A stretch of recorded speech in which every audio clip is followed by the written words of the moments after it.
Dan Abbott. I'm making this video from my Parametric Solid Modeling class at Southern Maine Community College. This is our first introduction to making an assembly. We're going to make an assembly out of the caster using the parts that you created, or, my advice to you, create them again just for practice. It won't take you very long this time. So if you start over again every time we do one of these and you go through the parts and make them again, that's the best possible way to learn how to use this software. Once you have the parts, you're going to create an assembly. There are really two ways to do that. One is to start a new assembly. Now I've got templates set up for mine, and I can go in here and pick one of my templates, or we can pick the default template that comes with SolidWorks. We'll pick the default since that's what you probably have set up on your own computer. I'll pick OK. And when it comes up, you want to make sure that you're dealing with metric. Not as big a deal with assemblies as it is with parts, but it's easier to start off in the right units. Now if I come over here, I've got on my hard drive, I've got a number of files, and what I'm going to do first is bring in the very first part. One thing to note is this. Here's the assembly instructions right here. When you're done, you're going to have this complete assembly bolted to a partial plate that would be the bottom of a bin that you would bolt this caster to. The gray plate here is actually not part of the assembly, it's just what the assembly gets bolted to. So you're going to show that as a drawing with phantom lines. So that is not a good starting point for this. Instead, I'm going to bring in the top plate. But I do need to bring in, on any assembly, the one part that is most significant in holding the assembly together. Don't start with any other part here. The only one that makes any sense is the top plate, that one that's magenta, cyan or greenish right there. When you're done, you're going to have an assembly that has two configurations. One that is centered, just like that is, and one that allows the wheel and the axle to float back and forth the way they would in actual practice. So again, start off always with the part that is most likely to hold everything together. Now when you do that, and bring it in for the first time, and it's our top plate right there. When you do that, don't just pick any random point. Go over here to the left, because the very first part is going to be fixed. It's going to be fixed in place. But don't place it with your mouse. Go over here to that green check mark right there, and do this every single time. Left click. Now it puts it in a location where the origin of the part you brought in matches the origin. Now over here on the left, we've got the front plane, top plane, right plane, and origin of the assembly itself, and then we're going to have each of the parts listed here. If I look at the origin of that part, and I look at the origin of the assembly, they're identical. Top plane, right plane, and front plane are also identical, so it comes in the orientation that you made it. If you don't like that orientation because you made yours upside down or something else, you have to go and change the status of this from fixed to floating. So I could float this, and then once I float it, I could use mates to reposition it. And I'll show you that in class. I might show you that at the end of this video as well. That first part comes in like that. Then you come up here under the Assembly tab and say I want to insert some components. Now you get different ways to do that. What we're going to do is insert components. Well, later on in the semester I'll show you something about how to create a new part within an assembly. But because there's nothing open right now, it goes in and it asks you to pick the things you want to bring in. I'm going to need a wheel, I'm going to need a washer, I'm going to need a support, I'm going to need a nut, a bushing, and a bolt, and an axle. So I've just held the control key down. I've picked all of them. Now I'm going to open them all up. And now I'm not going to worry about picking the green check mark because I don't want them at their origin. I need to have them fixed based on other parts. So it's like I've got a big workbench, and I'm just kind of putting these things all around on my workbench. It kind of looks a little too big, doesn't it? Well, maybe it isn't. Let me open that up. I don't like the way that looks, and it's possible I did a demo one time and made it bigger. So I'm going to go back and look at it and see. If I double click on it, that is 40. That's 10. That's 150. I thought so. Anyway, so what I've got here is, I know what this is. This is something I made to demonstrate configuration tables. That's very much, and global variables across parts. That is very much down the road for this. So what I'm going to do is to delete that dimension. Oh, not that. Go back into the revolve. I'm going to go into the sketch, and on that particular dimension, the one that right now is 150, which is this one right here, I'm going to delete it. I'm going to put another dimension on it instead. I'm going to bring it down here and make it 100. And the other thing is, that one's also incorrect. Don't worry about why that is for right now. It is possible to create global variables, just like the one you did for the connector, where you had a global variable for the diameter of the holes that you put in there. And this was, I set this up to demonstrate that process. So what I'm going to do right now, make that change. And now when I go back to my assembly, my wheel is going to look right. So I'm going to rebuild the assembly. Alright, so anyway, you don't have to worry about that. That's something we're going to talk about later on. Now you notice I need 2 of these. So if I hold the control key down, left click, and then move my mouse, I'll make a copy of it. I also need 4 of these. I'm not going to do that right now. I've got another technique for that, but I do need 2 of these as well. So now I've got the parts that I need. Now the alternative to doing it this way is to go in and start a new file, but to do it with parts that are already open. So I'm going to start this over again, and I'm going to open all the parts, and then I'm going to move on from there. So there are just 2 different ways to do it. Doesn't matter which way you do as far as I'm concerned, at least on this assignment. But I'm going to now get rid of this. I'm not going to save any of it. I'm going to get rid of that as well so that I don't mess up something I was demonstrating before. Now what I'm going to do is I'm going to go open all of the parts required for the caster. Oh yeah, see, that's in a folder called Global Variable Caster. I got a question about that on my YouTube channel, and so I went in and answered the question. So what I'm going to do is come back here, go into the caster 222, top plate, wheel, backup of wheel. Well, they're not all there, so let me go back to an earlier one. Okay, here we go. So what I'm going to do is I'm going to open up every one of the parts I need. The axle, the bolt, the bushing, a nut, support, oh, not the drawing, the part, top plate. Did I get a washer yet? No. And did I get a wheel? No. I'm going to open those, and I'm going to end up therefore with all of them open. Now the reason I'm doing this is just to show you an alternative way to put together an assembly. It's all ready to go. I'm going to go and make one of these current. So now if I go and make the top plate my current part, then I go to File, make Assembly from Part, it's going to know I want to use that part as my first, that top plate as my first part. Come over here and do that.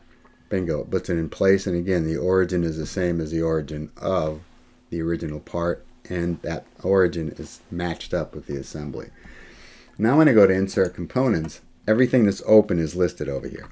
So it can be either way. It doesn't matter to me how you do this. So now I'm going to go ahead and bring in some things, and I'm just going to bring them in one at a time now so it doesn't get quite as cluttered. We go again, you can put everything on the bench if you want. Make this a little bit bigger. Now after you bring in that first part, make sure you don't pick the green check on the next one because it makes it a fixed part. We need to be able to do that. Now the way I'm doing that is this. I select this, hold down the right button on my mouse, and then move the mouse around, and it rotates the part. Select it, hold down the left button on my mouse, and I can move the part around. So this is helpful because you want this more or less in the same position that it's going to be in the assembly. When I say more or less, once that's close, I'm going to pick 2 surfaces, hold the control key down, and when I do that, it gives me some choices as to how I want to mate them, and that's what this is called, is mates. I want those 2 surfaces to touch, therefore I'm going to use a coincident mate. Now they both touch. I also want this hole, hold the control key down, and this hole to be concentric because there's going to be a bolt that goes down through. Now I have 2 other holes here, and I want to pick the inside of those holes when I do that.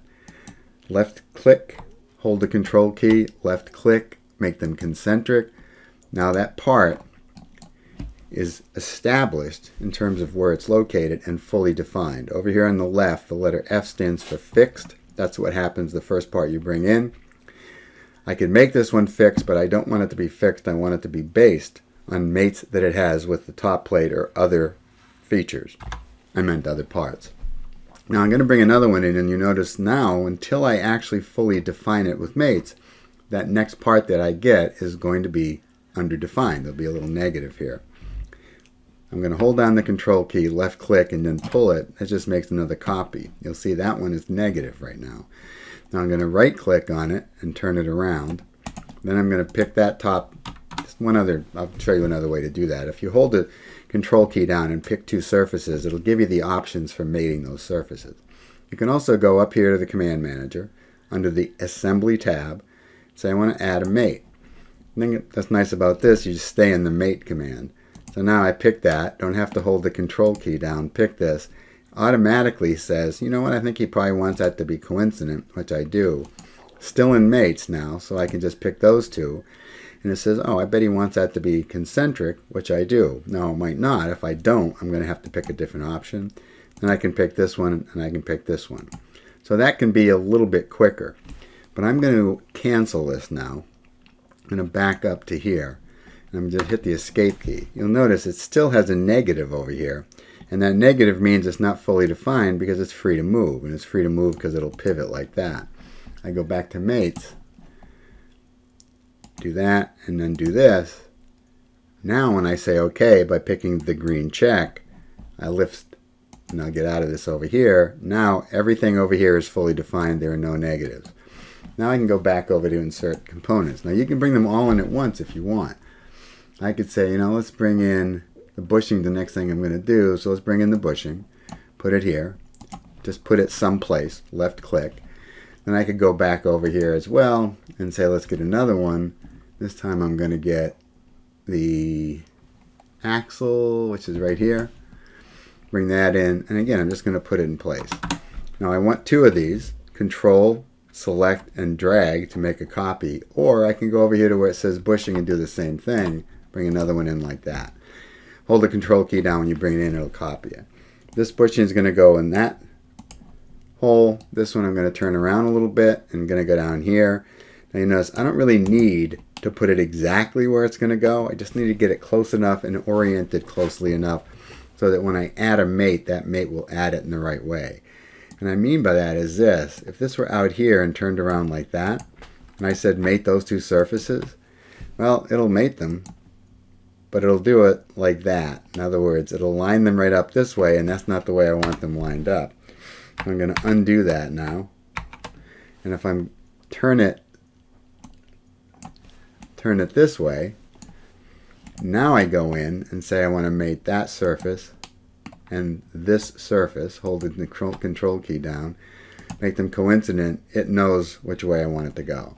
I'll go back up to the mate command just because it's a little bit more efficient when you have a bunch of them to do. I'll say this cylindrical surface and this cylindrical surface should be concentric. Pick OK. Say sure, we'll do that. Do the same thing over here. Pick the OK button. Now that surface, this surface, coincident. Now it assumes that's the most likely that it's going to be coincident. That's why it puts it in there. But if you don't want that, you can do something about it. This one, I'm going to make those two things concentric. Looks just like that. And that's the only thing I'm going to do for right now, because this axle is actually free to go back and forth. Tell you what, I am going to do something different. I'm going to actually have two configurations in this. One of them is going to allow you to move this back and forth, and the other one's going to be centered because that's what we want for the drawing. So let me center that right now. Like so many things in SolidWorks, there are really a couple of ways to do this. Let's start with matching the planes used to create these parts if, when you did it, you put the symmetry and built it into the part. So I'll go to mate here. And what I want when I get mates is this. What happens to that tree when you have something in this area over here, in this panel over here? The tree goes inside. So I'm going to say, you know, the right plane on this assembly is right here, but that's not really what I want. Instead, I want the right plane on the top plate, which is right here. I'm going to get rid of the one on the assembly. I want everything to be matched to the top plate or to some other part on this feature. On this assembly. So I'm going to say take the right plane of the top plate and then open up the axle and say take the right plane of the axle and make them coincident. What that's going to do for you is it's going to center the axle, because it's going to line up the center plane on the front and the center plane on the front of this, and that means now this is fixed. It can't go back and forth. That's okay. The way I normally would do it, but there is a mate that was added a couple of releases ago, maybe a little more. I'm going to undo what I just did now. So now I'm back to having it look like this. And the other mate that you could use, if I go into mates, is something called a width mate. Now mates come in standard, which is the most likely. Then it comes in advanced. We're going to deal with one of those again later on. If we say we want to do the width mate, you pick two surfaces representing what you want to be placed in between those two surfaces. Then down here you pick two surfaces that you want to go between. So this first one, I'm going to say use that surface right there and that surface right there, and then place between them that surface and, let me pull that out, that surface. And you see what it did is it took the first two things I picked and it made those the boundary. Then it picked the other two surfaces I picked and it put it halfway in between. Now if I go over here to the left, even though on the axle I can't move it back and forth, it's still underdefined, and it's still underdefined as are the bushings, both of them, because they're free to turn. Now it doesn't matter what position these are in, and there's no logical way to prevent them from turning with a mate. So what they've done is given you the option of going into these, and I could have done this when I first placed it, going into each one, looking at the mates, which is right under this plan. If I go right here and right click, I can go in here, pick the mate, right click on the mate, and then lock the rotation of the mate. When I do that, the concentric mate has a dot in it. Come down here, I can do the same thing on that one and lock the rotational mate. Now what that means is now my bushing, that particular bushing, and the axle are both fixed because I locked their rotation. I want you to do this because it's easier to go and find an error over here if you fully define as many things as possible. But listen, this is not quite the same as having fully defined sketches. There are some unusual situations where you simply cannot fully define a part in an assembly. None of those situations is in this assembly, but it is possible to be able to, it's possible where locking a rotation would prevent something from working the way you want it to work. Now we have another bushing down here. Once again, I'm going to go, well, I'm going to double click on it. And when I double click on it and right click, I get, the mates. I'm going to double click on the mate itself, right click, say lock the rotation. And now what I've got is all these parts are fully defined. Now I'm going to go get some more parts. Go back up to insert components because I've got them open. They're listed. If I didn't have them open, I'd go to the browse button. And I want the wheel on this now, and the wheel is, did I bring? Yes, I did. The wheel is right here. Now the wheel, select the inside wall of the hole, hold down the control key, pick the shaft, pick the axle, and say make them concentric. Now they're concentric. Now we have the same situation with the wheel, is that the wheel actually is free to move back and forth a little bit. So we can do the same thing we did before with the width mate, or because I think it's a little more obvious, and there are times when this is a really, really helpful way to go, and it's a little easier than the width mate sometimes. I'll go to mates. Once I do that, these jump inside, and I'm going to say I want to, once again, make the right plane of that wheel match up the right plane of the top plate. Top plate is right here.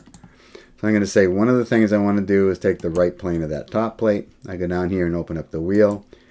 Now I want to take the right plane of the wheel, make them coincident, and you'll notice if they're coincident and you made these parts the way I told you to, everything lines right up. This is going to be really important when you start putting together assemblies in the certification exam. Now, the thing I can do next, and actually what I could have done first, let me just go back and show you how before I even made this concentric, I can say, let's take that surface and that surface, let's make it concentric. Now when I do this, it pops up with another menu. I moved that too quickly, but the other menu tells me I can lock the rotation. We'll go back and use the mate command because it doesn't close quite as quickly. So I'm going to say I want to have this and this. And when it comes up, I'm going to say concentric, but if I look over here, lock rotation is one of the options. So I can lock the rotation at the time I put it in. Now it can't turn. It can go back and forth. And because it can go back and forth, it's still underdefined. Let's close that up. If you look over here, it's got a negative in the wheel. Now, once I make a mate between the right plane of the wheel and the right plane of the top plate, now it's going to be fully defined. So the top plate, right plane, that's the axle. Close that up. There's the wheel, right plane. Comes in like that. Green check, get out of here. Now you'll notice that the wheel has no negatives. It's fully defined. Now we're getting close here.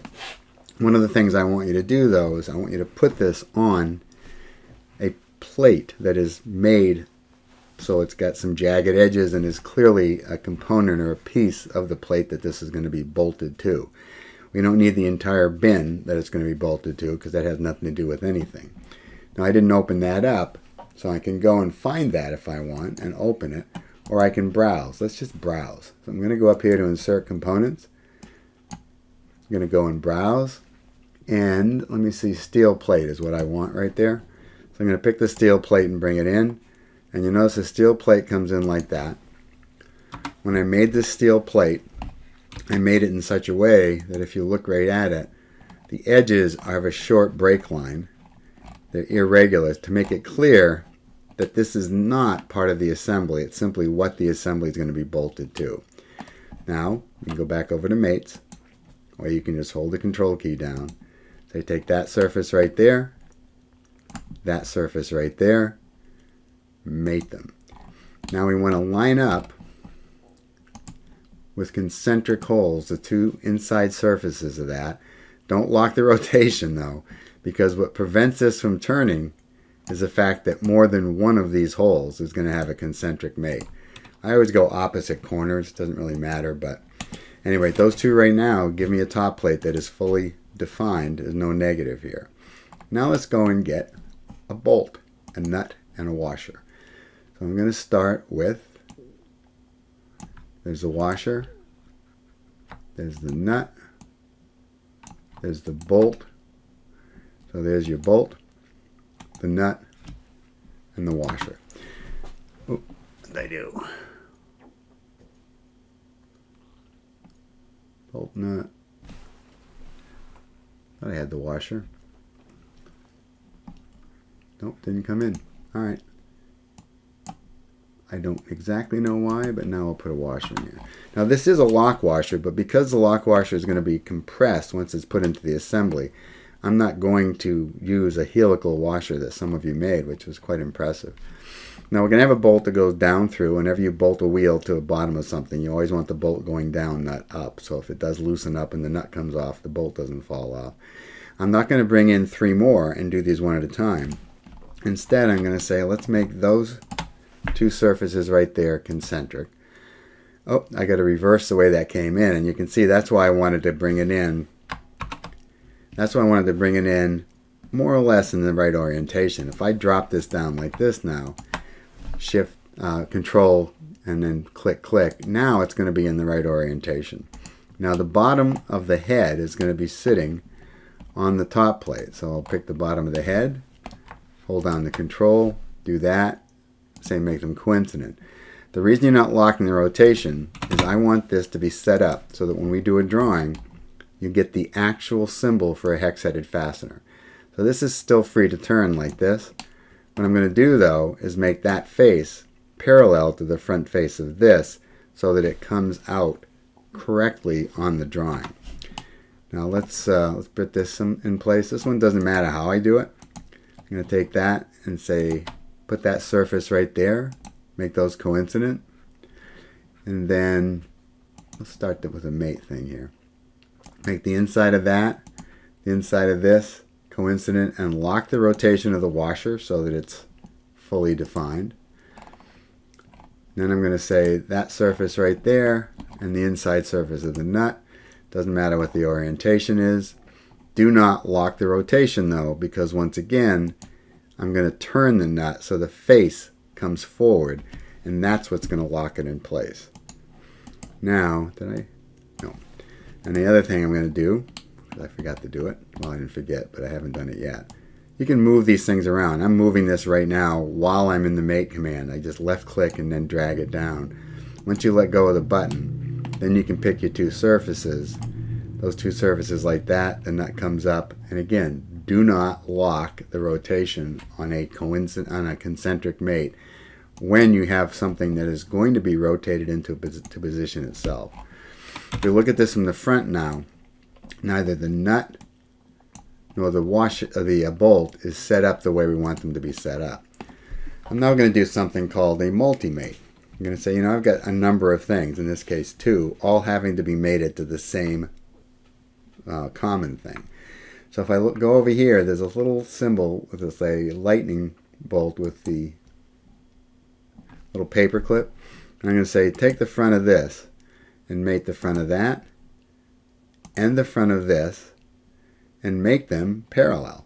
That's all we care about. We're going to make them parallel. Now if I come out and look at this in the front, this is exactly what a hex head fastener should look like. And if I show you what that looks like with lines, that in fact is the symbol for a hex head fastener. And that's also the symbol for hex head fastener. So we'll go back to having it filled in. Now it looks like that. Now I look at this and I think, you know what, that bolt's not long enough. I should have 3 threads that stick down beyond. So here's a case where I can just right click, open it up, hang on just a minute, open the part.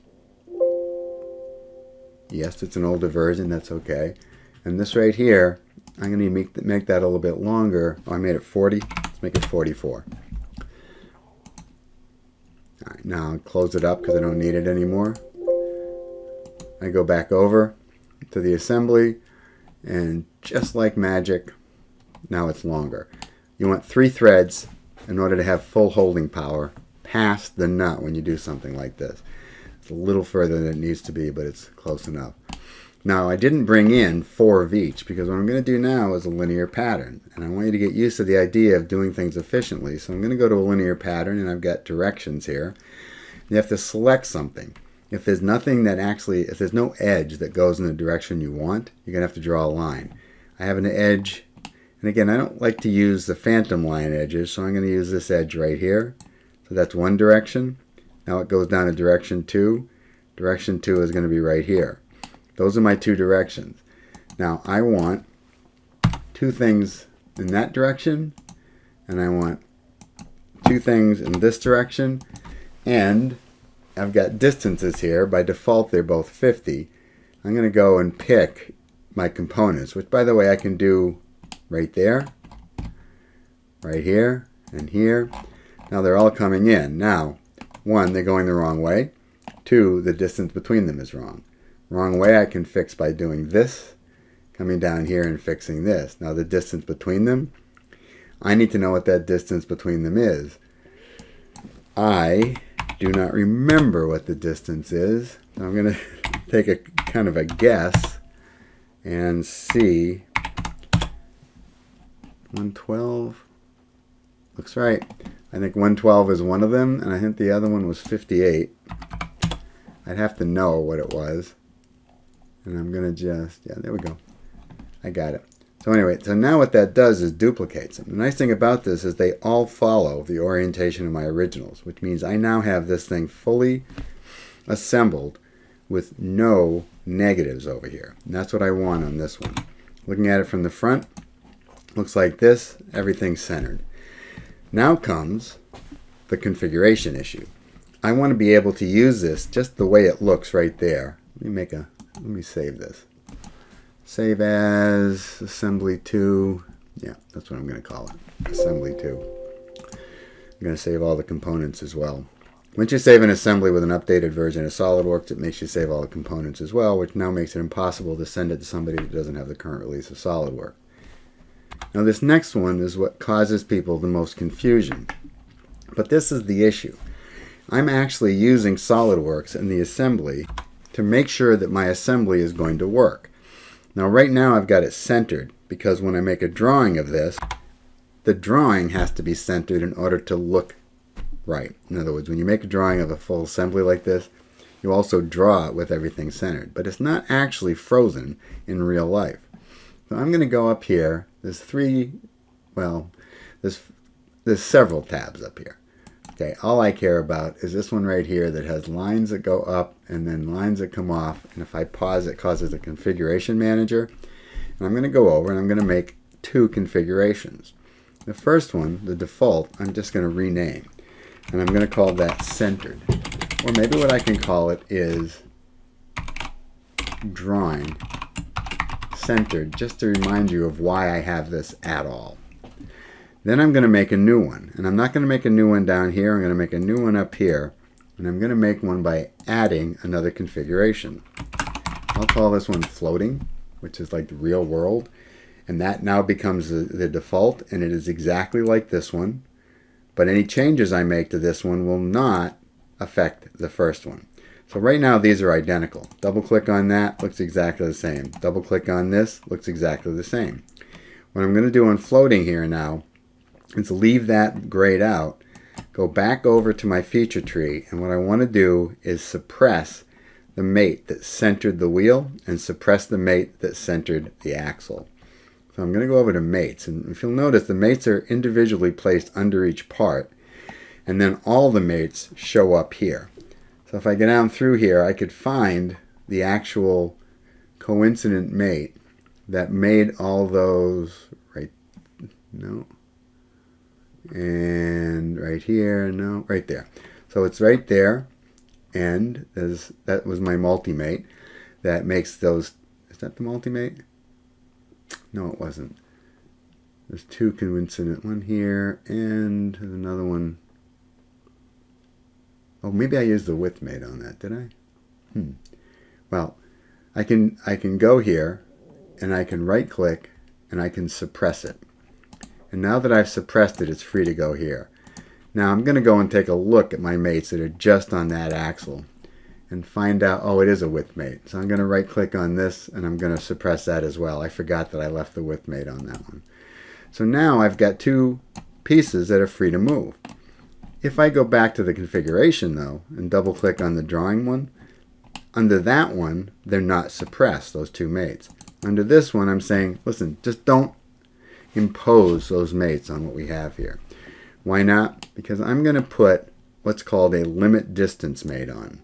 I am going to say I want to be able to move that surface so that it touches this surface and moves away from that surface by 2 millimeters. How do I know it's 2 millimeters? I did the math. So I'm going to go into mates.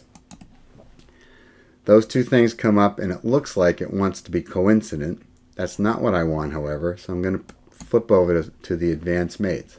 Under the advanced mates, I'm going to pick the limit distance mate. Not the distance mate, but the limit distance mate. And when I do, down here, I have 3 windows. One of them is the biggest distance, one of them is the smallest distance. The biggest distance is going to be 2 millimeters. The smallest distance is going to be 0 millimeters. In other words, touching. So the 2 surfaces that I picked can be touching or they can be 2 millimeters apart. When I'm done and I come out of this and look at this from the front, now this can go back and forth exactly the way it's free to go back and forth in the real world. And I want that so that I can do a little bit of checking and analysis of the assembly. Now the wheel I'm going to do the same thing with.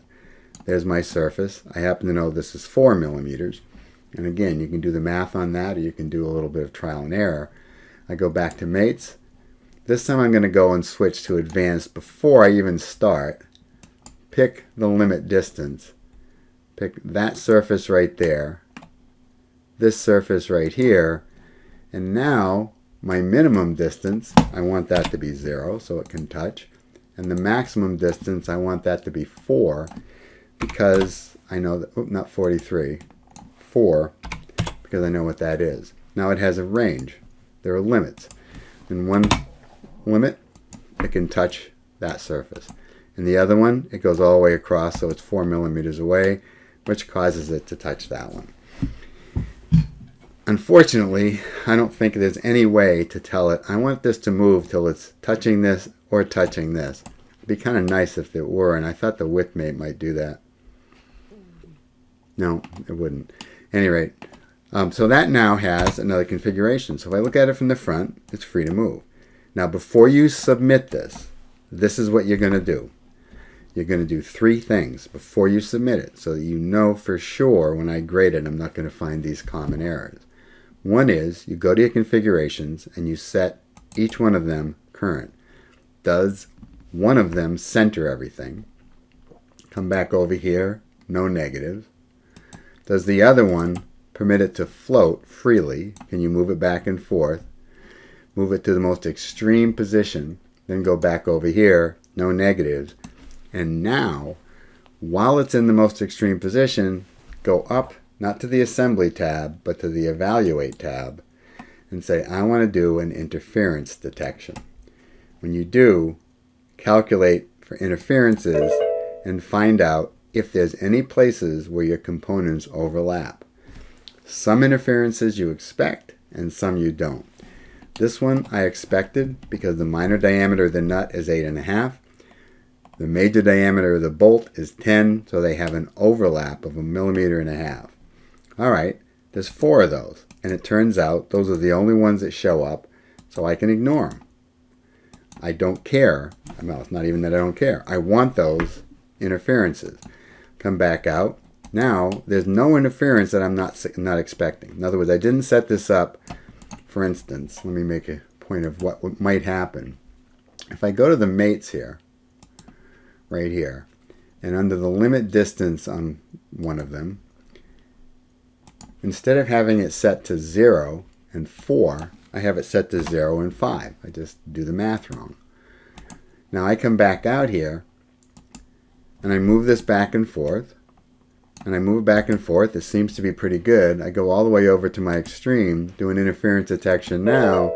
It comes up and goes, oh no, you can't do that because the 2 components overlap. I go, oh, boy, am I glad I did that because I don't want to turn this in and get it back. And I know, you know, I'm going to do that. So I'm going to go back down here, right click, edit it again, and then check if it was too big. I go back over, set it to 4, come back out here, come back out here. Now I can go back and forth, check for interferences again. So all the extremes, so I go here and here, check for an interference. No interferences, I think, okay, it's pretty good. Make sure when I do that it goes back to centered.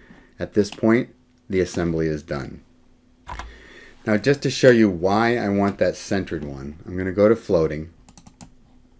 I'm going to move things into more extreme positions.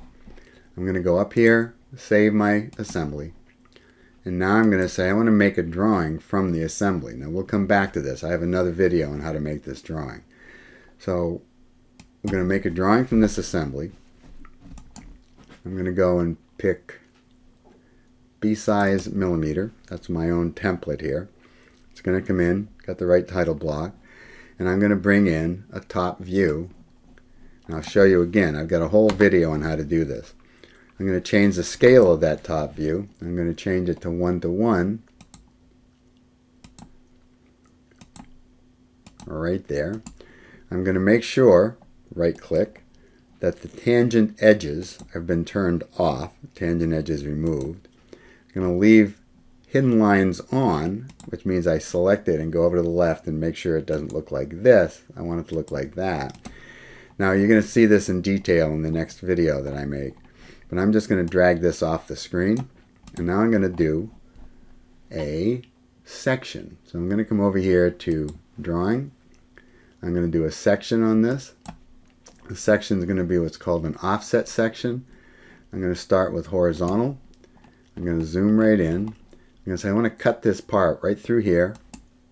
Then I want to offset it. I want to offset it so when it gets from here to here, it offsets and goes right through the center of the part. I pick OK. Alright, and now I'm going to put a full assembly section right here. Problem is, the convention, and by the way, just to make it look better, you're going to see this later on, but I'm actually going to go in, I'm going to make a little bit of a change to how this is displayed. And again, this is all explained in another video. But I'm going to say I want to take that out of the section because you don't cut shafts in that orientation. Take that bolt out of the section because you don't cut fasteners. Take the washer out of the section because you don't cut fasteners. And then take the nut out. And you'll notice when I pick OK, this is a lot easier to read right now. The problem is I don't like the way it's set up. I don't want this pushed over here and that pushed over there.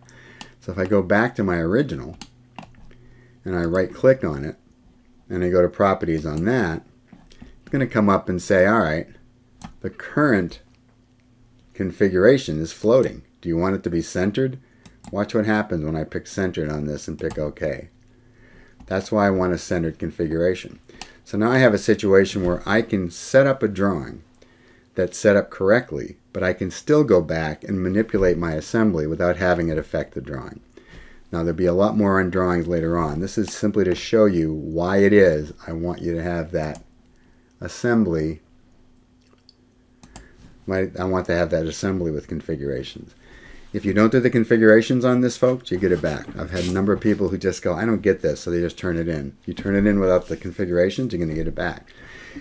If there's any interferences anywhere, you're going to get it back. In this particular case, if there's a negative anywhere, you're going to get it back. The way to avoid the negatives is to lock the rotation of parts that have no other way of being locked in place. That's not the nut. It's not the bolt. It is, in fact, only the washer, the wheel, the bushing, and the shaft. Lock the rotation, now there's no more negatives. The advantage of that is, when you're going down through and troubleshooting this, there's nothing over here that's a flag that you might have overlooked. So you've intentionally constrained everything in this assembly. But just to remind you, we're going to do one down the road where there's going to be some parts you cannot lock the rotation of. You simply can't do it because there's no concentric mate, and yet they're going to be free to turn, flop around, do a number of other things. I'll show you that when we get to it. That is enough for this.